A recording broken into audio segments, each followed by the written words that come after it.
Hello guys, welcome back to DICS। आज हम बात करेंगे आज के संडे साइंस के बारे में। और आज हमारी तारीख है, दैट इज 12 फरवरी 2023। तो आज का जो न्यूज़पेपर है उसका फ्रंट पेज देख लीजिए, साइंस का पेज देख लीजिए, तो will get the better idea कि आज के साइंस के पेज में हम क्या पढ़ने वाले हैं। राइट, तो सबसे पहला न्यूज आज चालू करते हैं and it is about H5N1 virus. अब ये H5N1 वायरस के बारे में ऐसा है कि it is a highly contagious virus. Highly contagious से आप क्या समझते हैं कि अगर थोड़ा सा भी किसी एक को चेप लग गया तो दूसरे को तुरंत ही चेप लग जाएगा। राइट, अगर कोई उसके क्लोज कांटेक्ट में आए तो तुरंत ही उसको भी ये कंटेजियस कर सकता है। तो एक अफेक्ट हुआ, फिर दूसरा अफेक्ट होगा, फिर तीसरा अफेक्ट होगा, चौथा अफेक्ट होगा। ऐसे करते करते हम आगे चलते जाएंगे तो पूरी लाइन ऑफ सीक्वेंस बनती जाएगी। और अभी फिलहाल ये जो हमारे पास इंफॉर्मेशन है उसके हिसाब से इट इन्फेक्ट दी मैमल। अब ये इन्फेक्ट कर रहा है मैमल को, और साथ साथ में वो बर्ड को भी इन्फेक्ट कर रहा है। तो बर्ड से लेके मैमल के ऊपर पूरी इम्पैक्ट जा रही है। तो सबसे पहले कौन हिट हो रहा है? तो बर्ड हिट हो रहा है। बर्ड से कौन हिट हो रहा है? तो मैमल हिट हो रहा है। और मैमल से अब इफ एंड इफ अगर ह्यूमन में आना चालू हो गया तो ये जो स्पिल ओवर इफेक्ट है वो ह्यूमन तक स्प्रेड हो सकती है। और अगर कोई भी एक जो डिसीज होता है, वायरस होता है, वो अगर कोई एक एनिमल से आ रहा है और बाकी ह्यूमन के अंदर स्प्रेड हो रहा है, तब उस प्रकार के जो डिसीज है उसको हम क्या कहते हैं? जूनोटिक कहते हैं। क्या कहते हैं उसको? जूनोटिक वायरस या जूनोटिक डिसीज कहते हैं। और उसका बेस्ट एग्जांपल हमारे पास क्या है? That is Covid 19। जो SARS-CoV-2 करके जो वायरस है वो जूनोटिक वायरस है, क्योंकि वो आया कहाँ से? तो बैट से आया, फिर जाके ह्यूमन के अंदर ट्रांसफर हुआ। राइट, तो अभी फिलहाल जो हमारे पास कंसर्न जो है वो कंसर्न क्या है कि काफी सारे मैमल है उसके अंदर H5N1 स्प्रेड हुआ मिल रहा है हमें। और वो जो वो है वो सबसे बड़ा हमें कहाँ पे देखने मिला? तो रशिया के कास्पियन सी के कोस्ट पे। कहाँ पे? रशिया के जो कास्पियन सी का कोस्ट है वहां पे एटलीस्ट 700 सील है, वो हमें ओवर 2 और 3 डेज में मरी हुई पाई गई। वो जब मरी हुई पाई गई है तो फिर इसके सीधा ही थ्रेट हमें किसके ऊपर लगेगा? भाई ह्यूमन के ऊपर आ सकता है कि नहीं आ सकता? डेफिनेटली आ सकता है। एंड येट अगर हम यहाँ से प्रिपेयर नहीं रहे तो माइट पॉसिबल कि दूसरा एक पेंडेमिक बन जाए। और दूसरा पेंडेमिक ना बनने देने के लिए हमें यहाँ पे प्रिपेयर्ड रहना पड़ेगा। और किसी भी तरह की ये आउटब्रेक हो रहा है, किसी भी तरह के वायरसेस बाहर आ रहे हैं, तो we need better research and development, we need better preparedness. So that's why we have to be prepared about any kind of a potential pandemic that can be hit to human kind in near future or may be in future.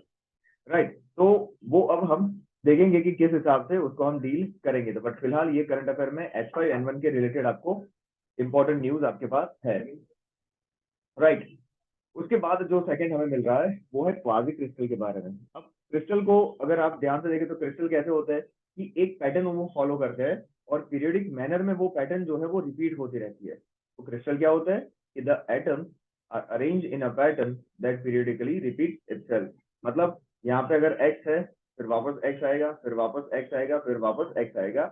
इसको हम कहते हैं कि एक प्रकार का ये crystal है।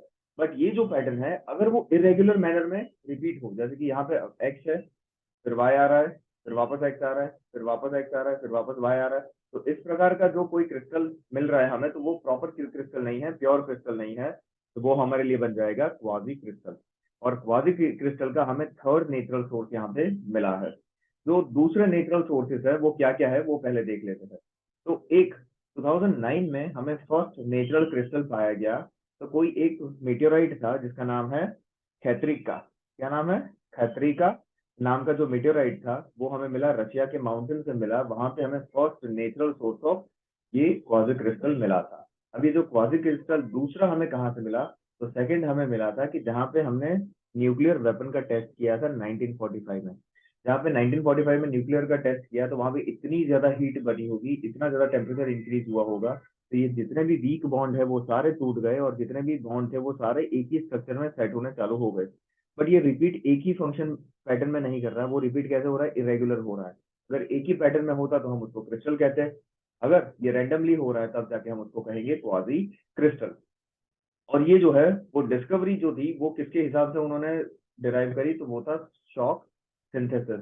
राइट, तो अगर आपको ऐसा पूछा जाए कि shock synthesis was seen in a news, what is it about or what is it related to, तो फिर हमें पता चलना चाहिए कि ये क्रिस्टल या तो फिर क्वाजी क्रिस्टल के बारे में है। राइट, तो ये आपको पता होना जरूरी है। उसके बाद जो हमारा थर्ड करंट अफेयर है it is about millet. Millet के बारे में हमने संडे के दिन में जो करंट अफेयर हमने देखे उसमें भी ये मिलेट के बारे में सर ने बताया था। तो आप निखिल सर का वीडियो देखिए, उन्होंने बहुत ही अच्छे तरीके से मिलेट के बारे में काफी सारी चीजें बताई है। अब मिलेट को लेके एक सबसे बड़ी न्यूज ये है कि यूनाइटेड नेशंस ने 2023 को international year of millet declare किया है। और ये क्यों करना पड़ा हमें? क्योंकि हमारा जो स्टेपल फूड है वो mostly it is based serial, और जो सीरियल है उसकी हायर कैलोरीफिक वैल्यूज होती है, उसमें जो कैलोरीज है वो बहुत ज्यादा हाई होती है, साथ में जो न्यूट्रिएंट कंटेंट है वो कंपेयर में कम होता है। बट उसके सामने जो मिलेट है, मिलेट एक तरह से उसके अंदर कैलोरीफिक वैल्यू तो होगी होगी, बट न्यूट्रिशनल वैल्यूज भी बहुत ज्यादा होती है। जब ये न्यूट्रिशनल वैल्यू बहुत ज्यादा होती है तभी जाके हम उसको कहते हैं न्यूट्री सीरियल। क्या कहते हैं उनको हम? Nutri serial, right. और मिलेट को ऐसा कहा गया कि अगर हमने मिलेट को हमारी जो मिड डे मील है वो स्कीम के अंदर इंक्लूड कर दिया, और इवन नॉट लाइक 100%, बट अगर 20% जितना भी इंक्लूड कर दिया तो that would be really really good for the children who are consuming the mid day meal at the school. और ये मिलेट है, उसके अंदर क्या क्या चीजें आती है उसके बारे में पहले देखते हैं। तो मिलेट है तो सबसे पहले तो वो मिलेट ग्रो करते हैं वार्म रीजन में, और even if soil is very much poor, उसके अंदर बहुत ज्यादा न्यूट्रिशन नहीं है, राइट। बीट को जितना चाहिए उतना न्यूट्रिशन इसको नहीं चाहिए, फिर भी ये मिलेट बहुत ही अच्छे से ग्रो करेंगे। और ये जो मिलेट है वो ड्रॉट रेजिस्टेंट भी होते हैं। क्या होते हैं? Drought resistant. ड्रॉट रेजिस्टेंट माने क्या कि उसको कम इरिगेशन में और हीट के टाइम पे भी आप उसको अच्छे से ग्रो कर सकते हो। और उसके अंदर कौन से मेजर मिलेट आते हैं? तो जो पल मिलेट हो गया जिसको हम बाजरा कहते हैं, ज्वार वगैरह हो गया जिसको हम सोरगम कहते हैं, फिंगर मिलेट हो गया जिसको हम रागी कहते हैं, ये मेजर मिलेट्स हैं। ये मिलेट को अगर हमने कंज्यूम करना चालू किया, हाँ हालांकि थोड़े महंगे पड़ रहे हैं अभी फिलहाल क्योंकि प्रोडक्शन उतना ज्यादा नहीं है, साथ में डिमांड भी उतनी ज्यादा नहीं है, बट अगर हमने उसको मेन स्ट्रीम करना चालू कर दिया, that would be wonder for our food security और हंगर फाइटिंग। और India is the largest producer of the millet. एक ईयर में हम कितना बनाते हैं millet? At least 12 million metric ton जितना मिलेट हम प्रोड्यूस कर रहे हैं। तो India right now stand at the first spot in millet production, and we are even ahead China and Niger like of countries. और जो फाओ और यूएनओ ने क्या बोला कि इसको 2023 को मिलेट ईयर बोल दिया है। तो अब जितना हम मिलेट को ज्यादा प्रमोट करेंगे उतना ज्यादा हमारे लिए अच्छा होगा। हमारे डेली स्टेपल फूड में भी हमें मिलेट को इंट्रोड्यूस करना पड़ेगा। ये जो मिलेट है उसके अंदर आपको काफी ज्यादा प्रोटीन मिल सकते हैं, डाइटरी फाइबर्स मिल सकते हैं जो आपका डाइजेशन बहुत ही अच्छा करेगा। जितना फूड आप कंज्यूम कर रहे हो उतना ही फूड का आपको डेवलपमेंट दिखेगा, पूरा पूरा एक्सक्रीशन से बाहर नहीं चला जाएगा। कभी कभी क्या होता है कि आपने जैसे कि 100 न्यूट्रिशन ले लिए अपने बॉडी के अंदर, बट आपका डाइजेशन सिस्टम अच्छा नहीं है, तो उसमें से 20 न्यूट्रिशन जो है वही एब्जॉर्ब होके 80 एक्सक्रीशन के थ्रू बाहर निकल जाएंगे। बट अगर डाइटरी फाइबर्स आपकी बॉडी के अंदर बहुत ही अच्छे हैं तो माइट पॉसिबल कि वो 100 में से आप 80 कंज्यूम कर लो और 20 ही बाहर निकले, तो आपका जो रेशियो है एफिशिएंसी है वो बहुत ज्यादा बढ़ जाती है। साथ साथ में विटामिन डी वगैरह भी होता है, और काफी मेटल आयन जो है वो हमारे बॉडी के सस्टेनेंस के लिए बहुत ही जरूरी है, हमारे बोन्स के लिए बहुत ही जरूरी है, मसल स्ट्रेंथ के लिए बहुत ही जरूरी है। वो सारे निबलेट से हमें मिल जाते हैं। तो यहाँ पे कवि ये कहना, सॉरी लेखक ये कहना चाह रहे हैं कि millets are for the healthier future and millets are the future to fight hunger. उसके बाद तीन छोटे छोटे न्यूज है। छोटे न्यूज में ऐसा कहा गया है कि ये जो हिटीते एम्पायर था, हिटीते एम्पायर जो था उसको कोलैप्स होने का रीजन क्या हो सकता है? ड्रॉट हो सकता है। अब वो ड्रॉट रीजन कैसे होगा? तो वहां पे हमने एक छोटा सा एक कोई ट्री का रिंग मिला है, ट्री के रिंग के ऊपर से स्टडी हमने की, तो एबनॉर्मल हमें कुछ ड्राइनेस मिली है। ड्राइनेस कितने सालों के बीच में? तो 1198 बीसी और 1196 बीसी, मतलब ये जो 2 साल का जो स्पैन है वहां पे हमने बहुत ही ज्यादा एक्स्ट्रोऑर्डिनरी ड्राइनेस हमें मिली है, उसकी वजह से माइट पॉसिबल कि ये पूरा एम्पायर कलेप्स हो गया हो। अब इसका यूपीएससी से क्या लेना देना है? तो यूपीएससी से सीधा लेना देना ये है कि हमारा जो इंडस वैली सिविलाइजेशन है उसका भी माइट पॉसिबल कि उसका भी जो कोलैप्स है या तो फिर वैनिशिंग है वो एक ड्रॉट की वजह से हुआ होगा। और वो जो थियोरी है उसको कहा जाता है 4.2 किलो ईयर इवेंट। ये जो 4.2 किलो ईयर इवेंट है उसमें ऐसा था कि 4200 साल पहले एक प्रकार का कोई 200 साल का कोई ड्रॉट आया था, उसकी वजह से पूरा पूरा इंडस वैली सिविलाइजेशन खत्म हो गया। रीजन क्या हो सकता है? रीजन एक तो हो सकता है कि बारिश बहुत खराब रही, दूसरा रीजन क्या हो सकता है? तो चेंजिंग कोर्स ऑफ रिवर।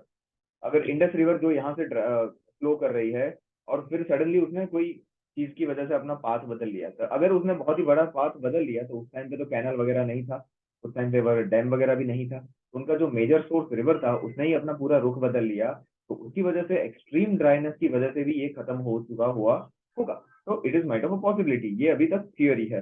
तो ये जो थियोरी है वो many of the college of major major empire के साथ रिलेटेड है, तो आपको ये आईबीसी के बारे में थोड़ा ध्यान से देखना पड़ेगा। यहाँ पे लिखा है कि unusual severe dry period around 1198 BC and 1196 BC. It might have caused a severe drought, and that led to the collapse of this particular empire. उसके बाद जो हमारा न्यूज आता है वो किसके रिलेटेड है, तो ये रिलेटेड है वेटलैंड लॉसेस। अभी तक हमारे जो पिछले 300 साल में हमने कितने वेटलैंड खलास कर दिए है उसके बारे में एक स्टडी की गई है। तो नेचर की रिपोर्ट ऐसी है कि पिछले 300 सालों में एटलीस्ट हमने 20% जितने जो वेटलैंड है वो सारे सारे हमारे खत्म हो गए हैं। क्यों खत्म हो गए हैं, एक ही रीजन है उसका, and that is called anthropogenic activities, या तो फिर हम उसको कह सकते हैं कि ह्यूमन एक्टिविटीज की वजह से सीधे सीधे ये सारे वेटलैंड जो है वो खत्म हो गए। पहले जो वेटलैंड थे उसमें से हमने पानी डिराइव कर लिया, उसकी सॉइल डिराइव कर ली, उसके आसपास के जितने भी रिसोर्सेज थे उसको डिराइव कर लिए, तो अब वो फिर बंजर बन गया, या तो फिर हमने जो लो लाइंग वेटलैंड था उसको फ्लैटन करके हमने वहां पे किसी भी प्रकार का एक सेटलमेंट वगैरह क्रिएट कर दिया, जो अभी आपको बेंगलुरु और जो चेन्नई है वहां पे ऐसा बहुत ज्यादा एविडेंट है कि थोड़ा भी बारिश आएगा पूरा पूरा सिटी फ्लडेड हो जाएगा। क्यों ऐसा, क्योंकि जो भी आसपास के वेटलैंड थे वो सारे आपने रिक्लेम कर लिए सेटलमेंट के लिए। अगर सेटलमेंट के लिए आपने पानी को रिक्लेम कर लिया है तो एक्स्ट्रा पानी जाएगा कहाँ, आप ही के तो घर में आएगा, राइट। तो वही तो रीजन है। तो इसका कहना है कि जो नेचुरल हमारे जितने वेटलैंड्स है वो 1700 से लेके 2020 तक एटलीस्ट 20% खराब हो गए हैं। और वो 20% में आप देखिए कि कितने एटलीस्ट जो वेटलैंड है वो खराब हो गए, तो nearly 3320 nationally as well as internationally important wetland खत्म हो गए हैं। और वेटलैंड को बचाने के लिए हमारे पास एक कन्वेंशन है जिसका नाम है रामसर कन्वेंशन। जो रामसर कन्वेंशन है वो 2 फरवरी में हुआ था 1971, तभी तो हम 2 फरवरी को सेलिब्रेट करते हैं इंटरनेशनल वेटलैंड। आपको वो देखना है कि इंडिया में टोटल रामसर साइट कितनी है, राइट। अब हमारा जो 75th इंडिपेंडेंस डे जो सेलिब्रेट कर रहे थे उसके हिसाब से हमने कुछ अमृत महोत्सव के नाम से कोई एक डिजिट को हमने फाइनलाइज किया है and we have forwarded to Ramsar, और रामसर ने उसको एक्सेप्ट कर लिया। तो फिलहाल इंडिया में कुछ x number of Ramsar wetland है, और उसके अलावा इंडिया में अच्छे वेटलैंड के साथ साथ खराब वेटलैंड भी है। और अगर कोई एक इंटरनेशनली इंपॉर्टेंट वेटलैंड अगर वो खराब हो जाता है, उसकी जो हेल्थ है वो डिटोरिएट होना स्टार्ट हो जाती है, तो हम उसको उठा के डाल देते हैं मॉन्ट्रू रिकॉर्ड के अंदर।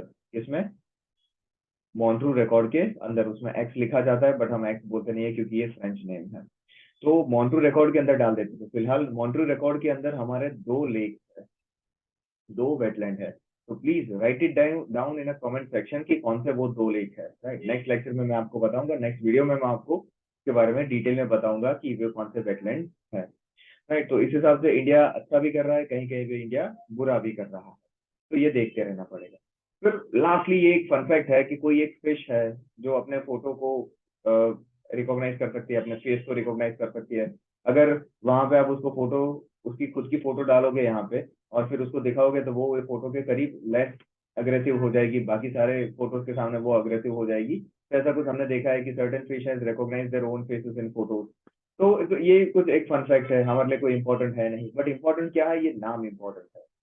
नाम है ब्लू स्ट्रिक क्लीनर। अब ये जो ब्लू स्ट्रिक क्लीनर करके नाम है, तो यूपीएससी ने 2 साल पहले कुछ पूछ लिया था कि सेलोन फ्रॉगमाउथ एक्स वाई जेड ये वगैरह किसके साथ रिलेटेड है, क्या ये प्राइमेट है, क्या ये बर्ड है, क्या ये मैमल है, क्या ये रेप्टाइल है। तो आंसर वॉज बर्ड। तो आपको अगेन ऐसा कुछ ये ट्रिवियल पूछ सकते हैं, but according to me it's not a cost benefit to remember every small small detail, right. So thank you very much, that's it from the today, and I hope आपको video अच्छा लगा हो। और अगर video अच्छा लगा हो, आपको कोई भी उसके कोई भी चीज आपको बतानी हो, कोई भी हमें सजेशन देने हो, तो please write it down in the comment section. Thank you very much, see you next time.